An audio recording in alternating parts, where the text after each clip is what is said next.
You have joined me on Entreépreneur, the cook show for entrepreneurs. My name is Joyce Onyemua and I am your host. Today, I am on a search for the artsy side to an engineer who is a Nigerian entrepreneur pushing frontiers. And I find it to be quite interesting to see how he would give up one big vision for another. And I think today our quest is, why and how has he come this far to build drones in Nigeria for farmers to help with aerial farming? It's certainly going to be so interesting. Now this is something you do not want to miss. Don't go anywhere. My name is Joyce, and then once again, welcome to Entreépreneur. Hi. Hello, You invited Joyce. me. Yes, I sure did. Can I come in? Come on in. Hello, Eze. Hi, my name is Ndubisi Orenze Eze. I am the CEO and founder of Aerial Industries. At Aerial Industries, we manufacture drones to support mechanization in agriculture right here in Africa. I'm an aerospace engineer by profession. And I used to work for Fortune 500 companies in Canada and in the UK, but I gave that dream up to pursue the real dream, which is to support farms in Africa to revolutionize agriculture as best as we can. That is our mission here. That is what Aerial Industries is all about. So welcome to Entreépreneur. So on Entreépreneur, I am making sweet and sour chicken. So what you have on display here, I've got my red pepper, green pepper, my onions, I've got some pineapple, last bit of it, and obviously the big ticket in the room, which is the chicken itself. I have some garlic, salt, oil, and of course some ketchup and some flour. So we're going to start off. First we have to marinate the chicken. Then when I'm done marinating the chicken, I'll chop up my vegetables here, fry it for about a minute. Then I'll get the chicken, hopefully by then it's decently marinated, and I'll get them onto the frying phase. So let's get to it. Yeah. So welcome to my kitchen. Thank you. Right. I think you're going to have to wear this. Absolutely. You have to. Yes. But I see ketchup on the table. Why? Oh, that's one of the secret ingredients. I wish you didn't mention it, so that it'll come across. Yeah, I can help with that. Okay, yes. Is the ketchup your pierce the resistance? Is that the secret ingredient? Since you said that, since you mentioned it that way, yes, it is. So now it's out there, everybody now knows. But what I'm making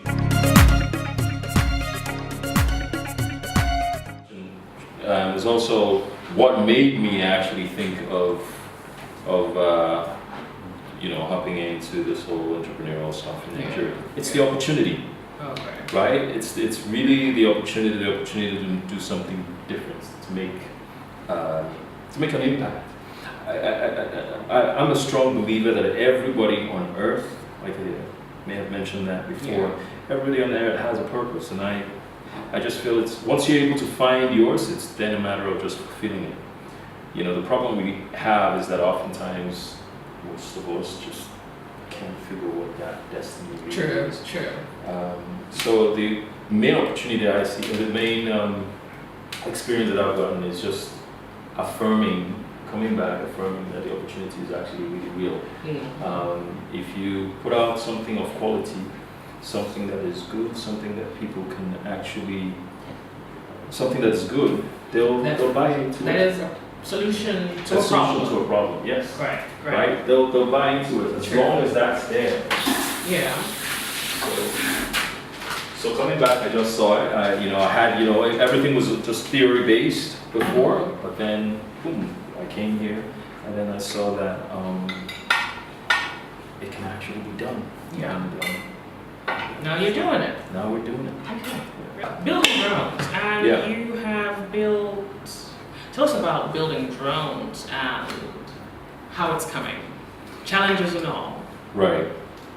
Well, it's anybody you talk to that's in the field will tell you that what we're doing is quite ambitious, and there's no question about it. Yeah. Ambitious more so in the sense that we're trying to do this thing in Africa, and we're trying to do this here in Nigeria. So it's the two things that are more or less of our biggest challenges is human capital and also access to materials, Yeah. right? So in our case, we get challenged with finding the skills that we need locally. So we've come to a place now where we know that at the end of the day we just need to train people, get them skilled enough, and empower them in the most appropriate way, and just keep our fingers crossed that they stick around. Yeah. We all know what happens in Nigeria, right? Everybody is an entrepreneur in a way as well. So a person learns a little bit of craft here, they just want to run off and start their own business. So we've seen that already happen within the first couple of years, you know. But but those are some of the challenges that you get to experience. But you learn from them and you figure out a way to retain people. And I think we found it now. So we've got some really smart young engineers, the next generation I call them now, in our team that are doing a lot of our aerial robotics work. So they'll be doing quite a bit of the build for this new version that we're working on. So the second thing that I said was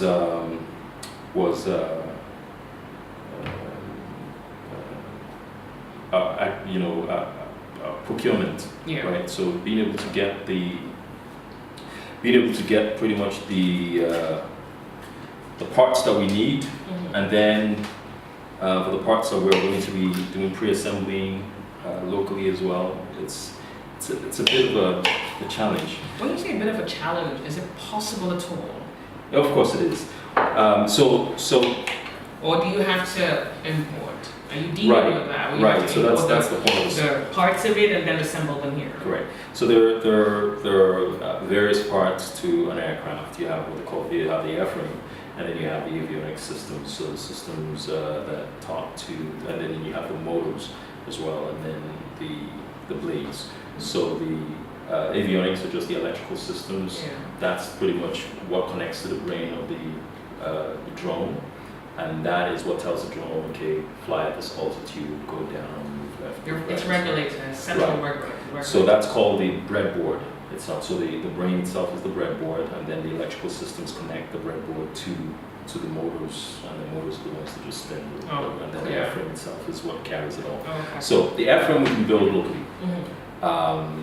And the beautiful thing with Lagos, for example, is that there's a lot of innovation also coming in, so people are thinking of much more modular ways of manufacturing things. So we have 3D printing shops that are around that are partnering with us. Quite revolutionary. Right, yeah, and then we have guys that are doing some of the milling, CNC stuff that we need, which is being able to cut up metal, cut up other plastic parts that we need.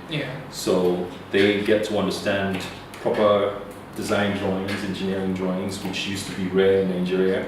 So that's been quite helpful. So on that end, for the airframe, we can do it. Then importing, we need to still import some components until we are fully skilled to do those parts. And that is where the breadboard comes in. So the circuit board itself is a few guys that say they can do it locally, but aerial robotics is a little bit more technical. So it takes a bit for the environment that the breadboard is being built in. So you have to have a controlled environment. It has to be properly.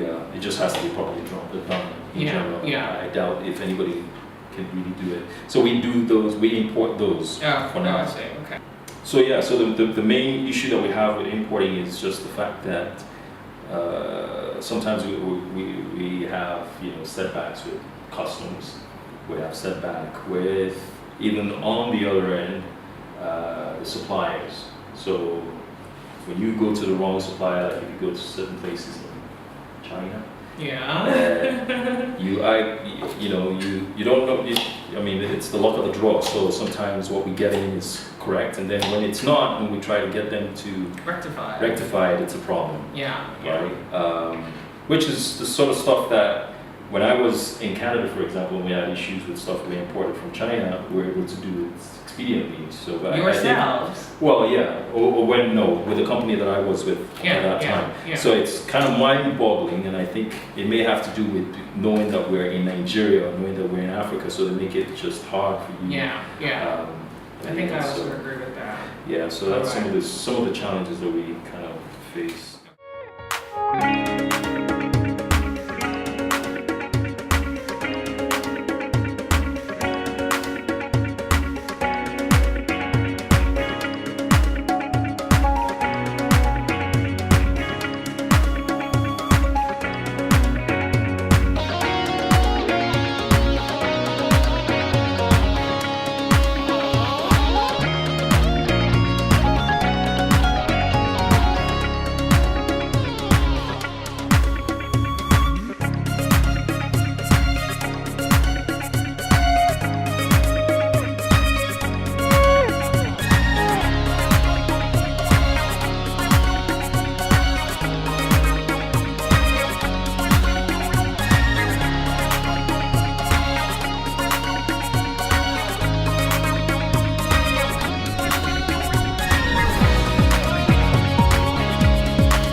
Yeah, so a lot of the stuff that we've done are, we've been really concentrating on core farmers, so smallholder farmers. We're getting right into their farms. We're trying to follow them through and through, so providing that end-to-end solution.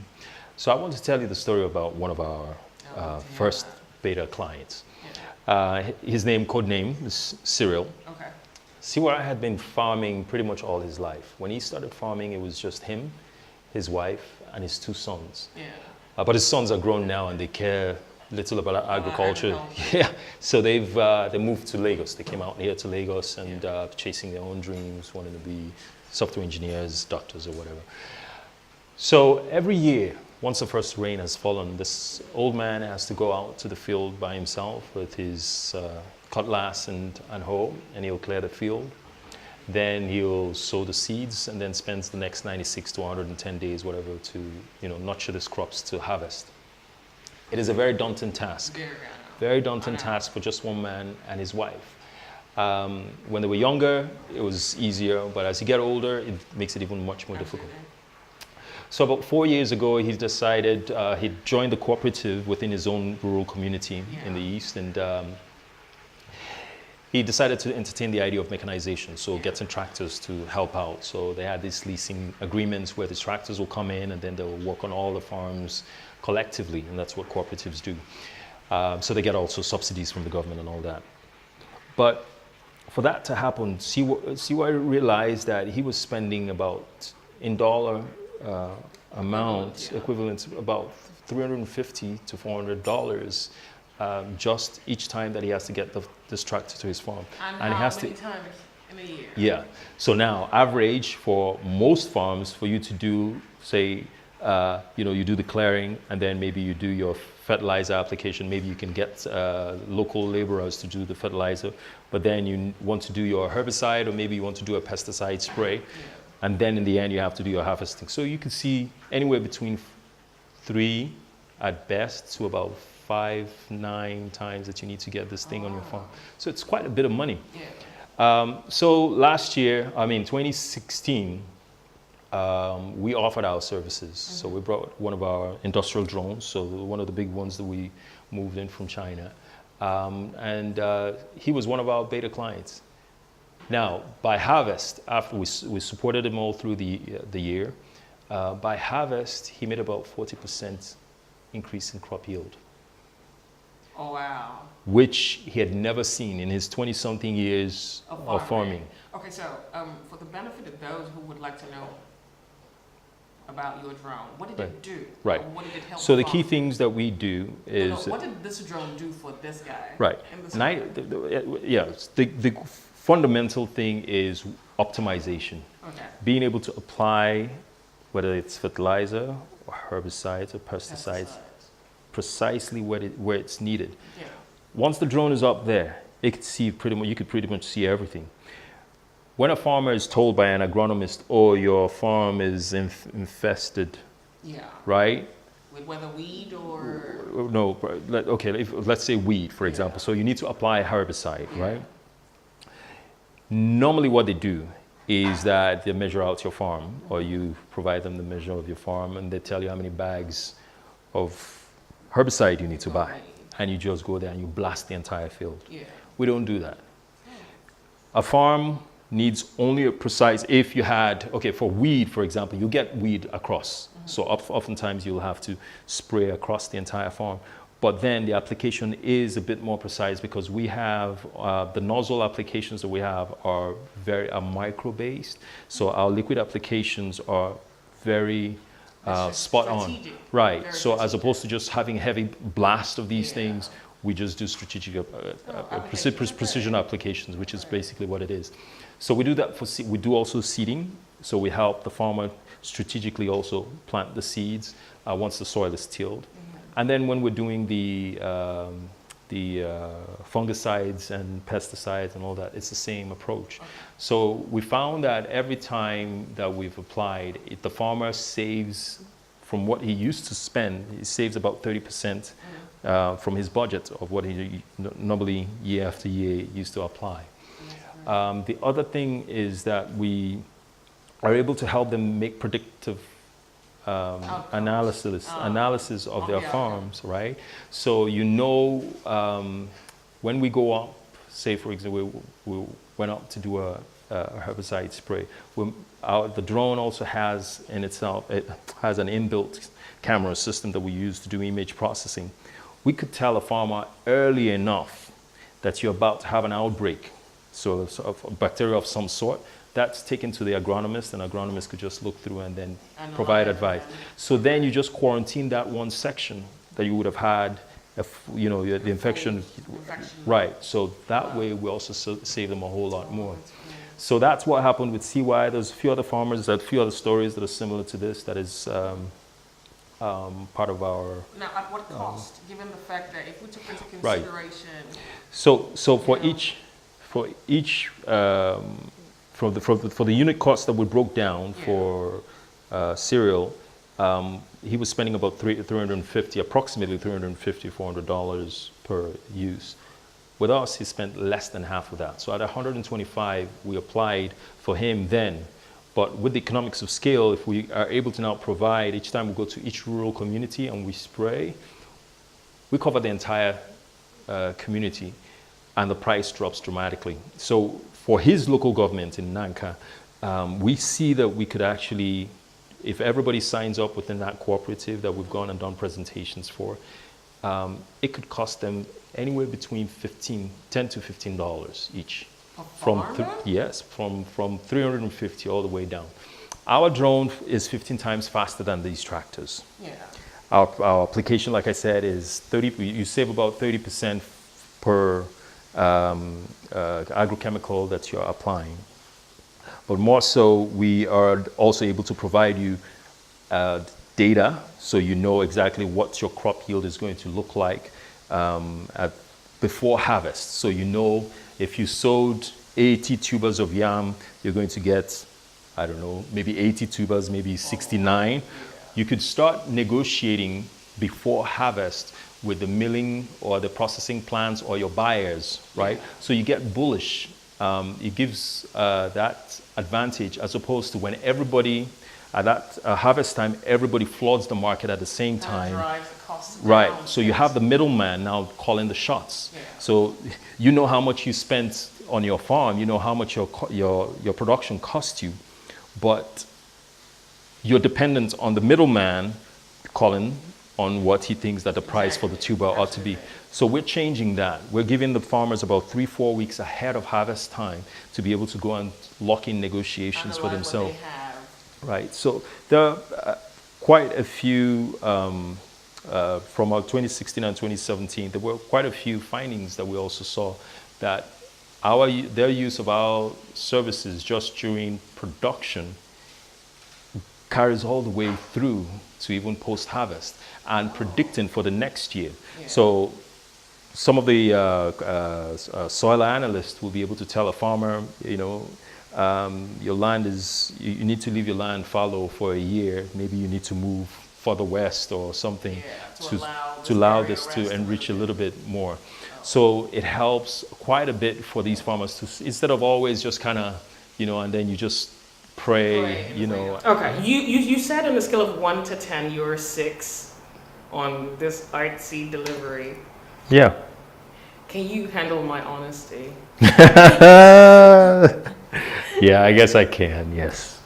Yeah. Are you trying to prove a point to anybody? No, I'm not. I'm not. Not in. Be honest. You can be blunt and honest. And you can live with that. I will definitely sleep at night. I'm hungry. Okay. All right.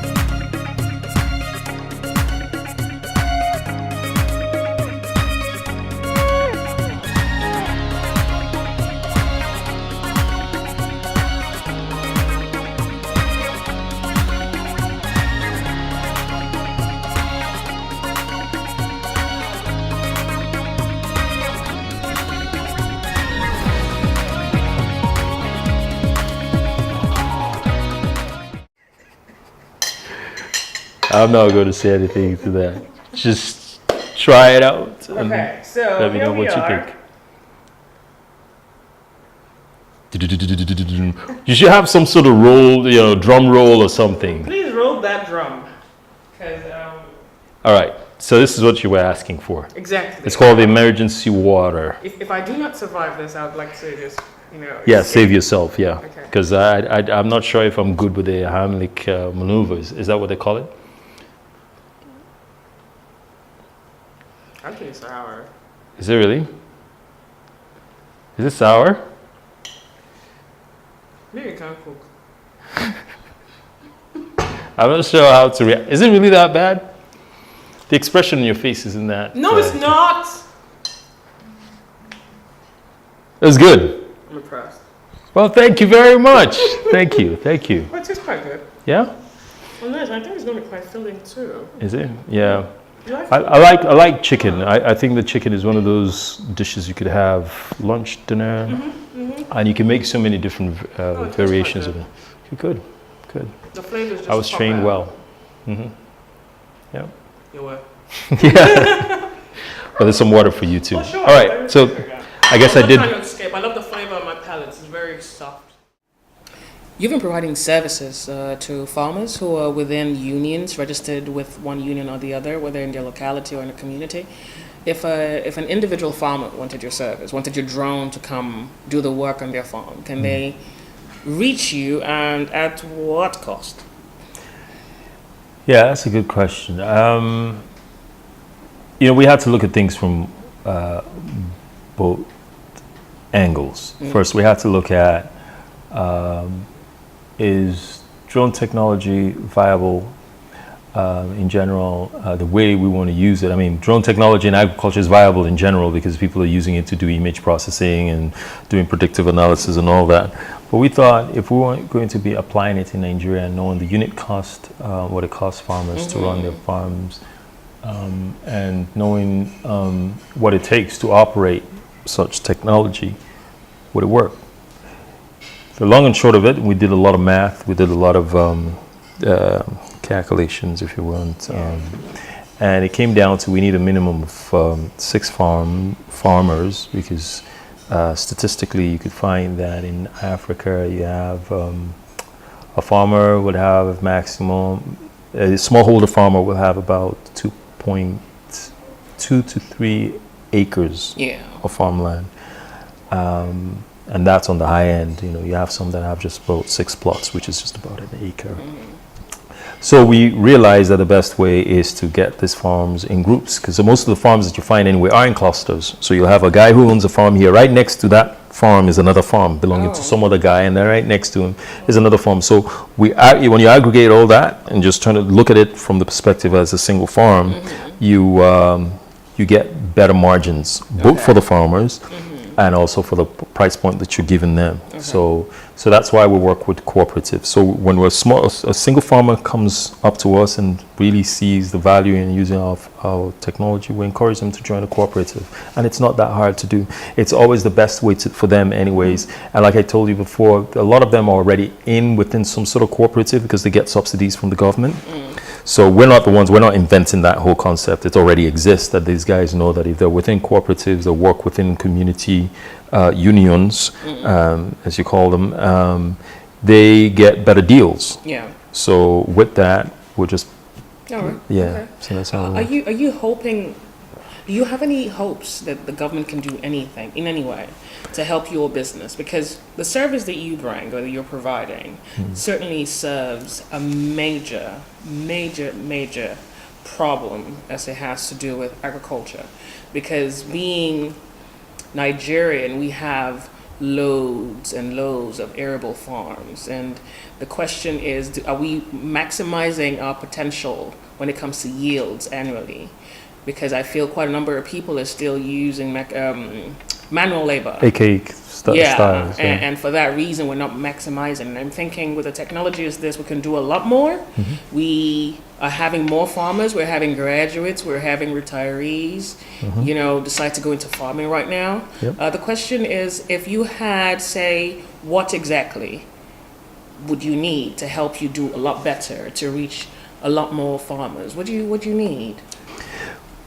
The behavioral change is not going to be done by just one company. We need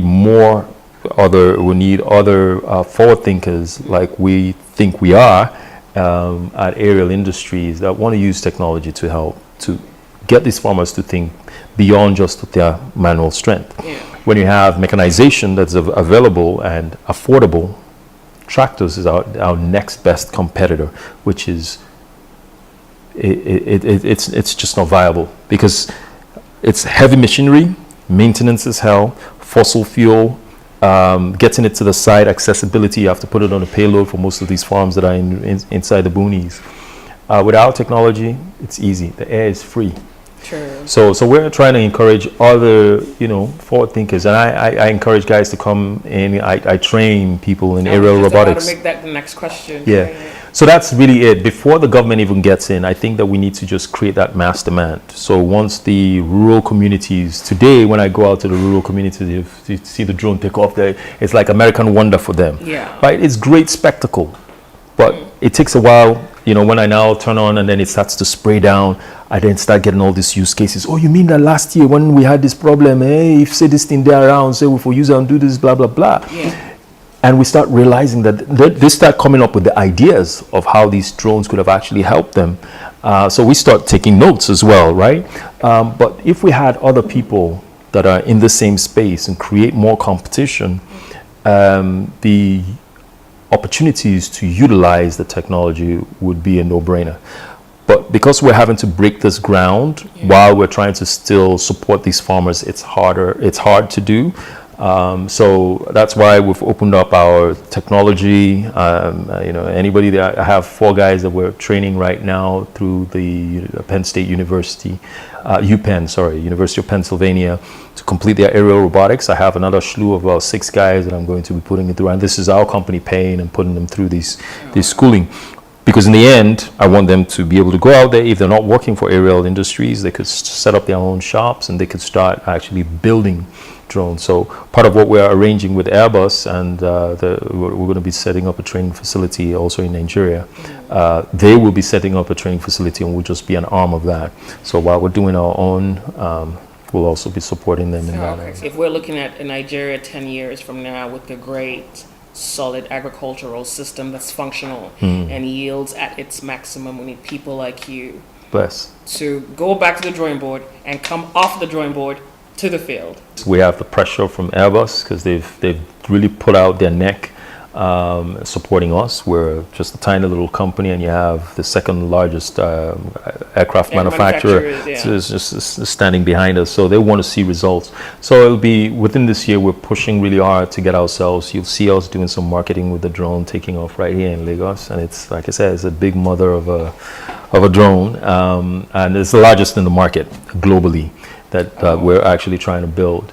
So this is revolutionary. It is revolutionary. From the tech side, most drones you find are collision avoidance. Yeah. They're built to be, they don't want anything to touch them, because if it does, it's going to topple out of the sky. Ours is more collision friendly.